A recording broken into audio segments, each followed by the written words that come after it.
When I was sitting in the jail before I went to prison, razors were the biggest deal. You could shave 2 times a week. You had to sign a sheet. You had to wait for them to bring all the razor blades in. They would inspect each razor blade. They would hand it to you. You would go shave. You would have to turn it back in. They would inspect to make sure you hadn't taken the blades out. It was a huge deal. Remember, I was on the old side of the jail at one point, and a guy across the hall took one of the razor blades out of the razors. So when he turned it back in, they found it. They locked the whole jail down. They searched everything. They tore everything apart. They took a bunch of guys to the hole. They threatened them with street charges. It was like the biggest deal in the world. That's why I was surprised when I got to my first real prison, to an actual prison. The first thing I saw on the sink was a stack of razor blades. And I was like, bro, are we worried about this? Is this an issue? And then I realized in prison, nobody cares about razor blades because you need them to do stuff. You're doing arts and crafts, you're cutting sheets, whatever you're doing, razor blades just make things happen. So they would just be sitting around and nobody would care about it. In some places where guys were doing significant arts and crafts, they would actually get the blades out of the pencil sharpeners, which were much bigger, much more significant. They looked almost like straight razor blades, and they would have those just sitting around the table, and the officers would never say anything.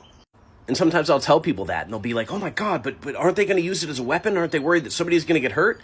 I'm like, if you think somebody is using a razor blade, like a small, flimsy, Bic razor blade as a weapon in prison, you clearly have not seen the wide array of weapons that are available.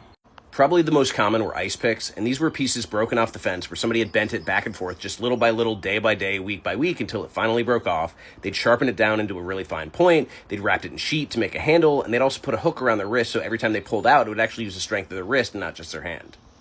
Then you had drawer rails from the metal cabinets. And you take those drawer rails, they're really heavy, really significant steel, and you can sharpen them down so they don't just have a point on the edge, they actually have a blade all the way down the side. So imagine holding like an 8-inch, 12-inch knife. Then at one point, they started putting plexiglass in everywhere because they thought it made it more secure, and guys would just rip it off, they would melt it down, and now all of a sudden you have a massive knife that you can sharpen the edges of and the point of that doesn't set off a metal detector.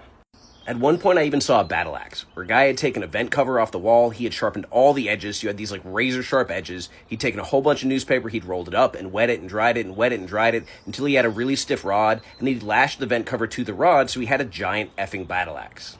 So when you're standing across a pod from somebody who looks like they belong in the TV show Vikings, you're not really worried about that little flimsy razor blade Bic you have.